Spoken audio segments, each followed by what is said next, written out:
నిన్న గమనించాల్సిన విషయం ఏంటంటే సజ్జల రామకృష్ణారెడ్డి గారు వెంటనే బయటకు వచ్చి ఒక ప్రెస్ మీట్ పెట్టడం. ఆయన జగన్మోహన్ రెడ్డి గారు ప్రెస్ మీట్ పెట్టమంటేనే పెడతాడండి. మీరు గుర్తుంచుకోండి, సజ్జల రామకృష్ణారెడ్డి గారు ఏమైనా మాట్లాడాడు అంటే జగన్మోహన్ రెడ్డి గారు మాట్లాడాడు అని అర్థం. ఆయన వెంటనే బయటకు వచ్చి మాట్లాడాడు. ఆ తర్వాత వైవి సుబ్బారెడ్డి గారు, ఆయన కూడా చాలా సన్నిహితుడండి ఫ్యామిలీకి. ఎందుకంటే షర్మిల గారికి జగన్ గారికి బాబాయ్ కదా, వాళ్ళ సొంత పిన్ని భర్త వైవి సుబ్బారెడ్డి గారు. అందుకనంత అన్ని కీలకమైన పదవులు ఉంటాయి ఆయనకి. ఆయన కూడా మాట్లాడాడు బయటకు వచ్చి.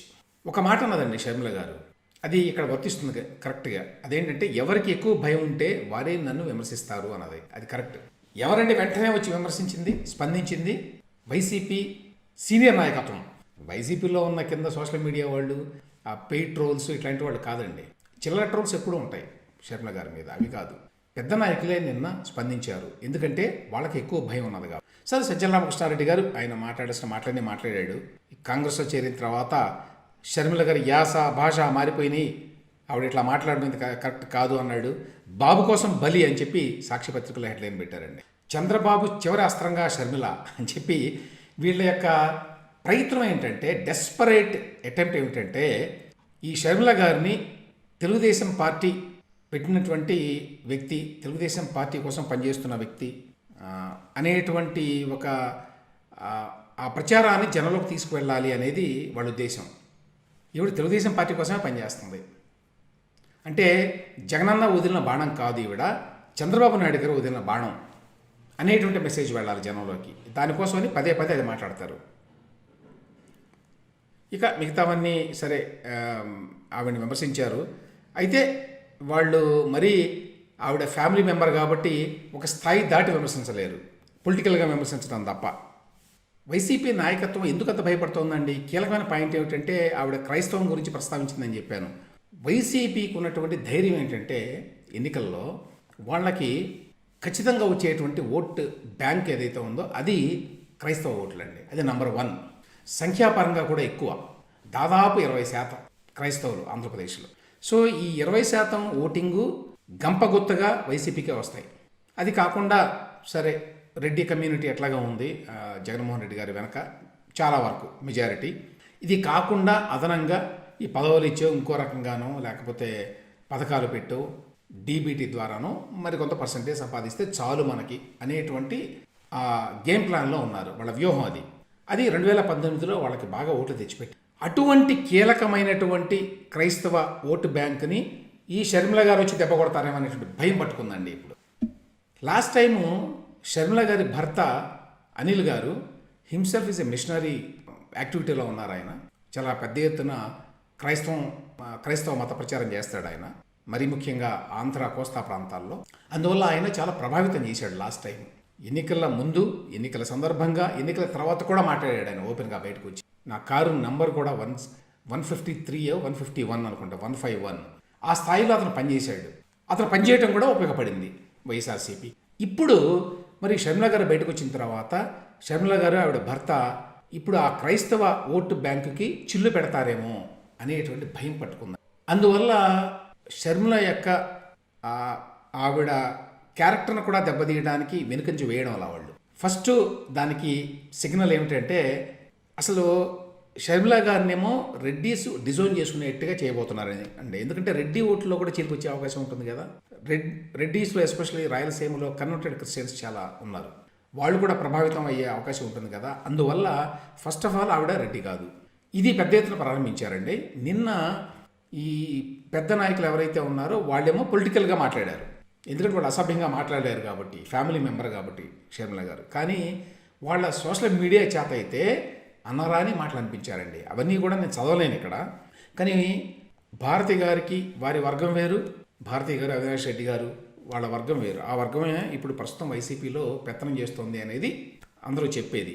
సో వాళ్ళ వెనక కొంతమంది ఉన్నారు, ఈవెన్ రెడ్డి సామాజిక వర్గంలో, ఎస్పెషల్లీ రాయలసీమలో.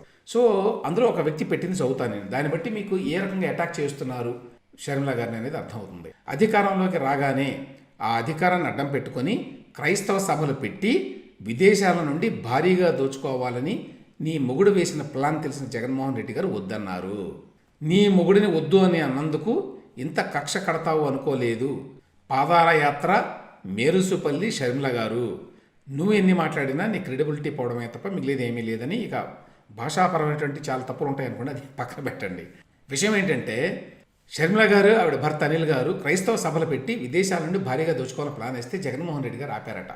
యాక్చువల్గా ఈ వైఎస్ఆర్సీపీ అనేది క్రైస్తవానికి సంబంధించి అంతర్లీనంగా వాళ్ళు చాలా అనుబంధం ఉంది. ఆ క్రైస్తవ సంఘాలతోటి, చర్చిలతోటి, పాస్టర్లతోటి ఒక నెట్వర్క్ ఉన్నది. యాక్చువల్గా ఆ నెట్వర్క్ ద్వారానే వీళ్ళు ఓట్లు బాగా సంపాదిస్తున్నారు అనేది అందరికీ తెలిసిన విషయమే. ఇప్పుడు అదే క్రైస్తవ సభలు పెట్టి మరి నీ మొగుడు అన్నారు అనిల్ గారిని, వేసిన ప్లాన్ అని తిడుతున్నారు. రెండవది మేరుసుపల్లి షర్మిల గారు, ఇంకెక్కడో అయితే మేరుసుపల్లి షర్మిలారెడ్డి గారు అని చూసా. ఆవిడ యొక్క legitimacy as a member of YS Rajasekhara Reddy family, అది కూడా దాన్ని కూడా తుడిచిపెట్టాలి అని చెప్పి ఒక ప్రయత్నం అండి. ఆవిడ అసలు వైఎస్ ఫ్యామిలీకి చెందిన వ్యక్తి కాదు అనేది కూడా ఒక మెసేజ్ ఇవ్వాలనేది ఒక ప్రయత్నం చేస్తారు. అది భారీ ఎత్తున సోషల్ మీడియాలో, వైసీపీ సోషల్ మీడియాలో కనిపిస్తోంది. ఆవిడని వీళ్ళు మేరుసుపల్లి షర్మిల అని చెప్పి మాట్లాడుతున్నారు. రెడ్డి అనేది తీసేశారు, వైఎస్ అనేది తీసేశారు. ఇంతకుముందు మీరు గమనిస్తే ఆవిడ ఎస్పెషల్లీ జగన్మోహన్ రెడ్డి గారి తరఫున వైసీపీలో పాదయాత్ర చేసి ప్రచారం చేసినప్పుడు ప్రతిసారి కూడా వైఎస్ షర్మిలారెడ్డి రాసేవారండి. ఇప్పుడు అవన్నీ తీసేసి మేరుసుపల్లి షర్మిల అయింది. మీరు సాక్షి పత్రికలు కూడా గమనించండి. సాక్షి పత్రికలో కూడా ఆవిడ వైఎస్ షర్మిలారెడ్డి నుంచి రాయడం లేదండి. ఎక్కడ చూసినా కూడా షర్మిల అని రాస్తున్నారు, అంతే. 3 అక్షరాల పేరు షర్మిల, అంతే. వైఎస్ అని ఉండదు, రెడ్డి అని ఉండదు. డీలెజిటిమైజ్ చేయడానికి ప్రయత్నం అన్నమాట. రెడ్డి కమ్యూనిటీ నుంచి దూరం చేయాలి ఆవిడ్ని అనేది పెద్ద ప్రయత్నం చేస్తున్నారు. అందులో ఆవిడ ఇప్పుడు క్రైస్తవం గురించి మాట్లాడింది కాబట్టి క్రైస్తవం నుంచి దూరం చేయడం కష్టం అవుతుంది. అందువల్ల ఆవిడ క్రైస్తవ మత పిచ్చితోటి మాట్లాడుతోంది అని చెప్పి దానికి లిమిట్ చేద్దాం అనేటువంటి ఒక ప్రయత్నం. ఈ 2 ప్రయత్నాలు చేస్తున్నారండి. మీకు ఎగ్జాంపుల్గా 2019లో జనవరిలో, అంటే అధికారానికి రాకముందు వైసీపీ, అప్పుడు వైఎస్ఆర్ కాంగ్రెస్ పార్టీ వాళ్ళు ఇచ్చినటువంటి ట్వీట్ చూడండి. షర్మిల గారి పేరు మీద ట్వీట్ వచ్చిందండి. వైఎస్ఆర్ కాంగ్రెస్ పార్టీ హ్యాండిల్లో షర్మిల గారి పేరుతోటి ఏమనొచ్చింది, సోషల్ మీడియాలో ఒక వర్గం నాపై దుష్ప్రచారం చేస్తోంది. గమ్మత్ ఏంటంటే ఇప్పుడు దుష్ప్రచారం చేస్తోంది వైసీపీ సోషల్ మీడియానే. ఇప్పుడు ఎన్నికలు వస్తున్నాయని మళ్ళీ విష ప్రచారం చేస్తున్నారు. ఆవిడ మీద ఏవేవో అప్పట్లో కూడా అయితే ప్రచారాలు చేశారు కదా. మన దగ్గర రాజకీయాల్లో ఉన్న ఆడవాళ్ళ మీద, వాళ్ళ వ్యక్తిత్వం మీద అటాక్ చేయడం అనేది చాలా కామన్ ఇండియాలో. ఇలాంటి తప్పుడు ప్రచారాలని నిలువరించాలని పోలీస్ కమిషనర్కి ఫిర్యాదు ఇచ్చాము అని చెప్పి రాసి వైఎస్ షర్మిల అని రాసి అన్ని చోట్ల వైఎస్ షర్మిల అని రాశారండి. ఆ వైఎస్ అనేది ఇప్పుడు తీసేశారు. ఇప్పుడు తాజాగా ఇచ్చినటువంటి tweet YSR Congress party handle పేరు మీదనే ఏమిటయ్యా అంటే, తెలంగాణ కోడల్ని ఇక్కడే పోరాటం చేస్తానన్న మీరు సీఎం వైఎస్ జగన్పై అక్రమ కేసులు పెట్టి ఇబ్బందులకు గురి చేసి వైఎస్ఆర్ పేరు ఛార్జ్షీట్లో పెట్టిన కాంగ్రెస్ పార్టీలో చేరి ఎవరి ప్రయోజనాల కోసం ఏపీకి వచ్చావు, అక్కడేమో మీరు అన్నాడు కానీ కిందకు వచ్చేసరికి వచ్చావు అని చెప్పి ఏకవచనంతో సంబోధించడమే కాకుండా కింద #మురుసుపల్లి షర్మిల రాశారండి. అది గమనించాల్సిన విషయం. సో వైఎస్ షర్మిలారెడ్డి ఇప్పుడు వైఎస్ఆర్సీపీ ప్రకారం, జగన్మోహన్ రెడ్డి గారి ప్రకారం, వైసీపీ సోషల్ మీడియా ప్రకారం మురుసుపల్లి షర్మిల, ఇంకా దూరం వెళ్ళి మురుసుపల్లి షర్మిల శాస్త్రి అని కూడా రాశారు. ఆవిడ భర్త కులాన్ని ఇండికేట్ చేస్తూ ఆవిడ రెడ్డి కాదు అని చెప్పడానికి ప్రయత్నిస్తూ. అయితే నేను ఇంతకుముందు చెప్పినట్టు ప్రధానమైనటువంటి అంశం ఏంటంటే, ఇక్కడ క్రైస్తవ సంరక్షకుడు జగన్మోహన్ రెడ్డి గారు మనవాడే ఉన్నాడు అధికారంలో అనేటువంటి భావనతోటి క్రైస్తవులు ఆంధ్రప్రదేశ్లో ఓట్లు వేస్తున్నారు. దాన్ని కూడా ఆవిడ అటాక్ చేయటం చూసి భరించలేకపోయారు, తట్టుకోలేకపోయారు. వాళ్ళకి తెలుసు వాళ్ళ యొక్క బలహీనత వైసీపీ. మీరు 2019 ఎన్నికల్లో చూస్తారండి, మొత్తం ఈ సీట్లన్నీ ఉన్నాయి కదా, 28 ఏమో ఎస్సీ సీట్లు, అలాగే ఎస్టీ సీట్లు 7 ఏమో ఉన్నాయి కదా. ఎస్టీ సీట్లు అయితే మొత్తం అసలు వైసీపీకే వచ్చినాయి. ఈవెన్ ఎస్సీ సీట్లలో కూడా 90% వైసీపీ. అదే వాళ్ళకి బలం. అసలు అక్కడి నుంచి స్టార్టింగ్ పాయింట్ అదే. ఆ తర్వాత వచ్చేవి అదనం అనమాట. ఆ తర్వాత ఎంత ఓటింగ్ పర్సెంటేజ్ వస్తే అంత పెద్ద గెలుపు వస్తుంది వైసీపీ. ఆ నేపథ్యంలో వాళ్ళకి కీలకమైనటువంటి ఓటు బ్యాంక్ ఏదైతే ఉందో దాని మీదనే దెబ్బ కొట్టడానికి వైసీపీ వస్తుందా అనే భయం పట్టుకుంది. దీనికి తోడేమిటంటే, కాంగ్రెస్ పార్టీకి మైనారిటీల పార్టీగా క్రిస్టియన్లు, ముస్లింలు ఎంతో కొంత అభిమానించేటువంటి, నమ్మేటువంటి పార్టీగా పేరున్నదండి చాలా కాలం నుంచి. ఇప్పుడు కూడా చాలామంది కాంగ్రెస్ పార్టీ వైపే చూస్తారు. కాంగ్రెస్ పార్టీ బలహీనంగా ఉంది కాబట్టి వేరే పార్టీలకు ఓటేయడమే కానీ, అవకాశం ఉంటే కాంగ్రెస్ పార్టీకి ఓటేయాలనేటువంటి అభిమానం ఇవాళకి మైనారిటీల్లో చాలా పెద్ద ఎత్తున ఉంది, అందులో సందేహం లేదు. ఆ నేపథ్యంలో షర్మిల గారు వచ్చి ఆవిడ క్రైస్తవురాలై ఉండి, ఆవిడ క్రైస్తవ అంశాల మీద నేరుగా మాట్లాడుతూ ఉంటే రేపు ఎన్నికల్లో ఎంతో కొంత పర్సంటేజ్ ఉన్న 20% క్రిస్టియన్ ఓట్లు 20%, 25% రకరకాల నెంబర్స్ చెప్తారనుకోండి, కనీసం 20% అనుకోండి. 20% ఓటింగ్ ఏదైతే ఉందో ఆ ఓటింగ్లో 4-5% ఇరోడ్ అయినా కూడా, 4-5% చీలిక తీసుకొచ్చినా కూడా జగన్మోహన్ రెడ్డి గారి పని అయిపోతుంది. ఎందుకంటే ఈ 4-5%లోనే ఈసారి గెలుపు ఓటములు ఉండబోతున్నాయి. లాస్ట్ టైం లాగా అంత భారీ ఎత్తున ల్యాండ్ స్లైడ్ విక్టరీ వచ్చేటువంటి అవకాశం లేదు కదా. అదే అనమాట భయం. ఆ భయం పట్టుకుంది ఇప్పుడు. ఆ భయం పట్టుకొని గిలగిల్లాడుతున్నారు ఏ విధంగా ఇప్పుడు షర్మిలని మనం అడ్డుకోవాలి అని చెప్పి. ఇక చివరగా ఒక మాట మాట్లాడుకోవాలి షర్మిల గారి గురించి.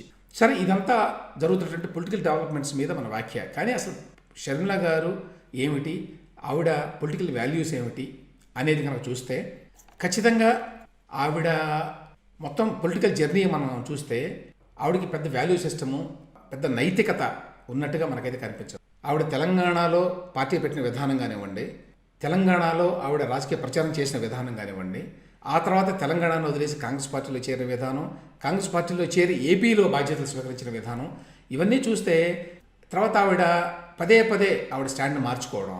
ఒకప్పుడేమో కాంగ్రెస్ పార్టీ మరి వైసీపీ వాడు చెప్పే దాంట్లో, లేకపోతే మిగతా వాడు చెప్పే దాంట్లో ఒక వాస్తవం ఏంటంటే కాంగ్రెస్ పార్టీయే మరి వైఎస్ రాజశేఖర రెడ్డి మీద కేసులు పెట్టింది అని ఆవిడ కూడా మాట్లాడారు గతంలో. మాట్లాడి ఇప్పుడు అదే పార్టీకి ఏపీకి అధ్యక్షురాలుగా రావడం అంటే అందులో చాలా హిపోక్రసీ ఉన్నది. ఆ ద్వంద్వ ప్రమాణాలు చాలా కనిపిస్తున్నాయి ఆవిడలో. తర్వాత ఆవిడ ఎందుకు వచ్చింది రాజకీయాల్లోకి, బేసిక్ వెనుక ఉన్నటువంటి కారణం ఏంటి అంటే అన్నతో వచ్చిన గొడవలు. అన్నతో వచ్చిన గొడవల కోసం రాజకీయాల్లోకి వచ్చిన వ్యక్తి ప్రజల కోసం, ప్రజల మేలు కోసం పనిచేస్తుంది అని చెప్పి మనం నమ్మగలమా? వైసీపీ ఓట్ బ్యాంక్ని కొంత తగ్గించి వైసీపీ మళ్ళీ అధికారంలో రాకుండా అడ్డుకొని ఆ రకంగా పరోక్షంగా ఏమన్నా ఆంధ్రప్రదేశ్కి మేలు చేయొచ్చేమో కానీ otherwise by her self Sharmila గారు ఆవిడికి పెద్ద రాజకీయ విలువలు ఉన్నాయని చెప్పి నేనైతే అనుకోవడం లేదు. ఇదంటే ఇవాల్టి ప్రధాన అంశము, దాని విశ్లేషణ.